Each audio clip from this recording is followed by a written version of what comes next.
Nah, di bagian kedua, ini akan lebih banyak demo dikit-dikit sih, supaya teman-teman kebayang kalau misal jadi data science tuh modelnya seperti apa aja sih, atau pet-nya itu apa aja. Nah, sebelum ke pet, mungkin aku sekilas kasih life cycle-nya data science ya. Jadi kalau misalnya kita masuk ke project data science, sebenarnya dari awal sampai akhir itu apa yang dilakukan.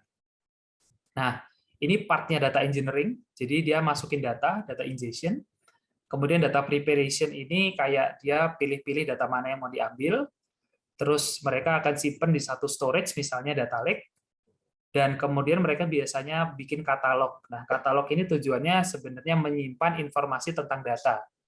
Misalnya data terkait transaksi. Transaksi apa nih? Transaksi perbankan, transaksi misalnya orang jual beli barang atau apa. Nah, sampai selesai di katalog, mereka akan mulai tim data analis atau bisnis analis akan mulai eksplorasi datanya.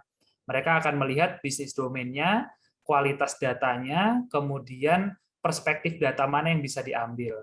Ketika udah diputuskan itu, mereka akan mulai masuk ke data pre-processing, atau biasa teman-teman data scientist itu ngomong feature engineering. Jangan bingung sama feature. Feature ini sebenarnya bisa diartikan sebagai kolom lah. Kolom kalau teman-teman punya tabel gitu ya, ada baris dan kolom ya. Jadi feature engineering ini gimana membuat kolom-kolom yang bermanfaat untuk nanti nge-training model-model yang akan dibuat sama teman-teman. Nah, biasanya hasil dari data pre-processing ini sebagian sudah bisa diambil insight-nya.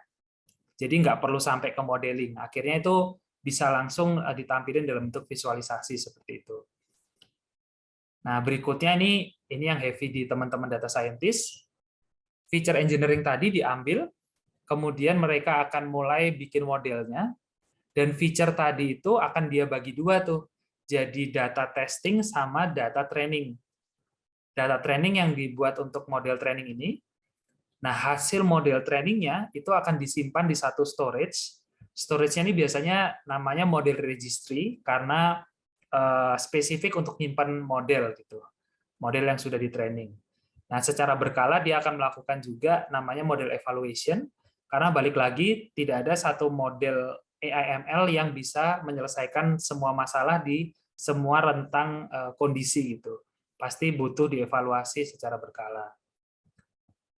Terus setelah modelnya udah dibikin sama teman-teman data scientist, lanjut ke teman-teman ML engineer. Ini sebenarnya beririsan ya. Bisa kalau biasanya perusahaan yang kecil ya mereka data scientist-nya juga masuk ke ML engineering ini. Di sini PR-nya adalah gimana model yang udah dibikin tadi itu bisa dipergunakan di aplikasi atau di sistem yang nanti akan digunakan oleh business user atau orang-orang yang menggunakan aplikasi lah, simpelnya kayak gitu. Jadi kita istilahnya biasanya model deployment itu disimpan di satu microservice, atau buat teman-teman yang nggak tahu microservice, ini kayak ya API lah, kalau pernah dengar API ya bisa dipahami sebagai API. Teman-teman kasih inputan, dia akan keluarin hasil berdasarkan perhitungan dari modelnya. Nah, itu akan masuk ke dalam model serving. Jadi ini si model ini secara berkala dia menerima input terus mengeluarkan output juga yang dikonsumsi sama teman-teman di sisi bisnis, dan secara berkala juga dimonitoring untuk akurasinya. Jadi kalau di sini tadi model evaluation dia per kita bikin model, kalau ini performa model ketika menerima input dari usernya. Nah, yang terakhir ya ini ketika udah dipakai ya, insight activation ini ketika udah dipakai sama teman-teman bisnis atau divisi-divisi yang memang pakai AI/ML untuk melakukan action-action tertentu atau pengambilan keputusan tertentu. Nggak jarang juga AI/ML ini diintegrasi lagi dengan sistem yang lain. Jadi kalau di bawah sini teman-teman lihat dia ada application and services gitu ya. Itu surrounding application, biasanya aplikasi pendukung di sekelilingnya. Nah, di paling bawah ini ada orchestration tadi yang aku bilang. Jadi dari ujung data engineering sampai insight activation ini pasti ada satu pipeline yang harus dibangun ya. Nah, disitulah fungsi orchestration-nya. Ini cukup high level ya, aku nggak jelasin detail banget. Mungkin nanti di sesi yang mungkin yang mentoring gitu ya, yang kita punya waktu lebih banyak, itu kita bisa lebih dalam lah ngomongin ini. Aku bawain ini high level karena teman-teman yang di sini mungkin ada yang nggak dari information system atau nggak terlalu tahu tentang teknis data ya. Jadi aku bawa secara high level supaya teman-teman at least punya arah gitu ya. Mau kemana nih? Jadi data science mau kemana nih? Mau ke data engineering, mau ke data analis, atau ya hardcore yang bikin model development gitu. Oke, nah ini baru masuk pet-nya nih. Jadi ketika kita ngomong data scientist sekarang, itu nggak melulu orang yang selalu punya kemampuan apa istilahnya bisa ngoding terus bikin model gitu ya, bikin model langsung, terus pakai Python, R segala macam. Nggak selalu begitu. Teman-teman yang biasa dari app developer gitu ya, yang mereka jago ngoding, tapi biasanya untuk ngedevelop app gitu, nah itu punya kesempatan juga jadi data scientist atau membuat aplikasinya jadi punya nilai lebih lah dengan AI ML. Dan ada juga teman-teman yang istilahnya nggak ngerti teknologi lah. Jadi benar-benar tinggal pakai, maunya dapat output dari AI. Nah, aku bagi petnya jadi 4 ya. Yang pertama, ini teman-teman yang nggak bisa coding sama sekali, cuman taunya pakai aplikasi lah, kayak kita misalnya pakai Instagram, terus langsung bisa ada filter yang nampilin muka kita dengan muka orang lain misalnya. Nah, kayak gitu masuknya ke AI Solution. Di sini ada lambang Google atau GCP, nggak masalah ya. Jadi ini contoh aku ambil dari Google, tapi prinsipnya bisa umum ke cloud lain atau open source yang ada di luar sana gitu. Jadi biasanya ada spesifik produk yang sudah jadilah kita tinggal pakai. Nah, kalau teman-teman yang buat developer ya, biasanya masuk ke yang pet nomor 2 ini.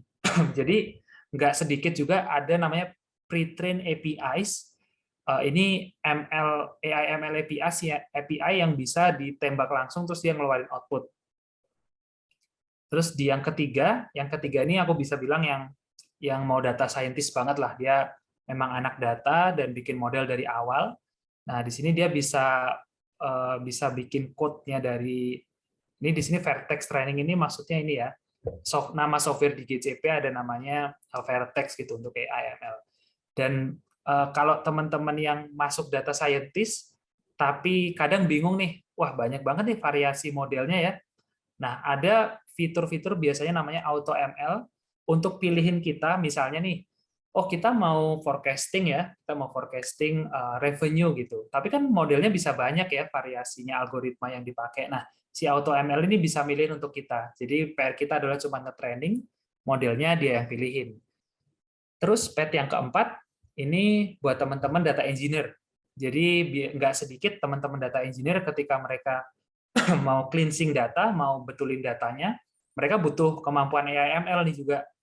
Atau case-case di mana misalnya, oh mau pengkayaan data atau data enrichment ya, nah itu butuh pakai AI ML.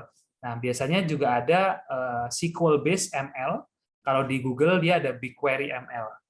Jadi dia bikin ML tapi pakai SQL tadi, bahasa yang paling populer tadi kalau biasa di implementasi data science.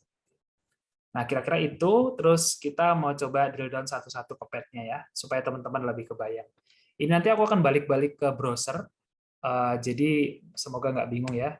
Ini kita coba pet yang nomor 1 dulu ya. Jadi ini dokumen AI, ini salah satu produknya GCP atau Google yang memfasilitasi untuk pet nomor 1 tadi. Nah, ini salah satu yang aku mau tunjukin. Jadi di sini idenya adalah jadi solusinya itu namanya dokumen AI. Mungkin teman-teman ada yang pernah pakai juga, tapi versi namanya lain. Di sini aku mau simulasiin, aku akan upload satu invoice, terus dia akan coba ekstrak invoice-nya itu jadi data-data yang bentuknya tabular nanti. Aku coba browse. Nah, invoice tadi dia langsung breakdown nih. Jadi kita langsung punya input seperti ini. Output seperti ini. Jadi kalau teman-teman di di pemrograman ya, biasanya developer, dia minta JSON. Nah, JSON-nya juga udah keluar nih. Nah, ini solusi yang langsung jadi, atau biasanya langsung bisa ditampilkan juga sih di aplikasi, nggak perlu sampai masuk ke JSON seperti ini. Nah, ini contoh kemudahan pet yang nomor 1 ya. Jadi ini benar-benar orang yang nggak punya skill apa istilahnya coding lah ya, tinggal upload gambarnya kayak gitu. Nah, terus aku mau tunjukin yang kedua. Pet yang kedua ini teman-teman developer. Jadi ini lebih ke API yang bisa support untuk kasih AI/ML. Case-nya adalah di sini Vision AI. Jadi mirip sama yang tadi, tapi kali ini kita untuk deteksi objek. Nah, di sini dia langsung bisa detect nih ekspresi mukanya, kemudian dia bisa ekstrak objeknya apa aja, ada hewan, ada orang, jumlahnya 3, terus ada label, ini untuk dia detect objeknya tadi apa aja kira-kira, terus kalau ada objek-objek lain apa, terus ini teks nggak terlalu kelihatan, properties juga nggak terlalu penting. Nah, hasil ini tadi, ini juga bisa sampai di show ke bentuk JSON. Jadi ini sebenarnya memang kelihatannya mirip ya, yang pertama sama yang kedua ini. Tapi yang kedua ini sebenarnya kita lagi nembak API, dan API request-nya itu kira-kira seperti ini, dan hasilnya tadi yang secara visualisasi aku bisa tampilin yang di atas, tapi untuk respons API-nya di sebelah kanan ini. Jadi ini teman-teman developer biasanya senang banget nih kayak gini, tinggal masukin inputnya via API, via JSON gini, request, terus nanti akan keluar hasilnya seperti ini. Dan tinggal divariasiin di aplikasinya, mau ditampilin seperti apa. Ini salah satu contoh tampilannya aja sih. Nah, pet nomor 3 nih yang ini ya, yang benar-benar teman-teman data scientist. Jadi di sini demonya adalah aku pilih salah satu Google Colab ya. Di Google Colab ini studi kasusnya adalah churn. Jadi gimana dia bisa prediksi churn. Buat teman-teman yang nggak tahu, churn ini biasanya case-nya di industri telekomunikasi misalnya. Misalnya teman-teman pakai apa ya, kartu Telkomsel gitu ya. Terus selisih berapa lama teman-teman ganti ke Indosat gitu. Nah, teman-teman ini akan dianggap sebagai customer yang churn, yang dia pindah ke kompetitor karena mungkin ya banyak faktor lah. Nah, banyak faktor itu coba diprediksi. Jadi tujuannya adalah sebelum customer ini churn, si providernya misalnya Telkomsel, dia akan taruh banyak strategi supaya orang ini nggak jadi churn gitu. Nah, di sini ini codingnya panjang. Nanti slide-nya mungkin aku bisa share ya, jadi teman-teman bisa explore lagi dengan klik link-nya. Tapi intinya di sini mulai dari data itu disiapin. Ini nggak usah kayak bingung ya, terlalu banyak code. Tapi aku mau jelasin high level-nya aja, karena code kayak gini bisa teman-teman googling, bisa banyak referensi di luar sana. Intinya adalah di setiap step ini biasanya teman-teman data scientist tuh bikin note-note singkat kayak gini untuk membantu orang yang baca atau dia sendiri di suatu hari misalnya dia lupa step apa, itu bisa terdokumentasi dengan baik. Nah, ini namanya Google Colab atau notebook ya, notebook untuk teman-teman data scientist. Nah, ini aku kasih gambaran sekilas gimana teman-teman di sana bisa eksplorasi data. Jadi di sini langsung bisa tampilin data, bisa ngoding, bisa bikin visualisasi. Ada visualisasi nggak ya di bawahnya? Kita lihat ya. Kayaknya nggak ada. Di sini data eksplorasi semua. Nah, ini bisa bikin kayak gini juga, masukin HTML. Terus, nah ini ada di visualisasi. Jadi dalam satu tempat, teman-teman tuh bisa bikin cerita nih, pakai deskripsi sekaligus visualisasi. Jadi ketika present, pakai satu notebook ini, bisa cerita dari awal sampai ke akhir, bagaimana datanya diolah, sampai hasil modelingnya seperti apa. Nah, ini step yang cukup kompleks buat teman-teman yang memang mau fokus ke data science yang hardcore lah. Kemudian yang berikutnya, pet nomor 4, ini aku ambil contoh dari BigQuery ya. BigQuery ini produknya Google, jadi dia data warehouse yang serverless. Serverless ini intinya teman-teman nggak perlu mikirin server, tinggal pakai untuk menganalisis data gitulah. Nah, di sini contohnya. Tadi kan aku bilang SQL itu bahasanya lebih manusiawi. Nah, semanusiawi apa sih? Kita coba lihat ya. Nah, misalnya kayak gini nih. Untuk bikin model nggak sepanjang yang tadi.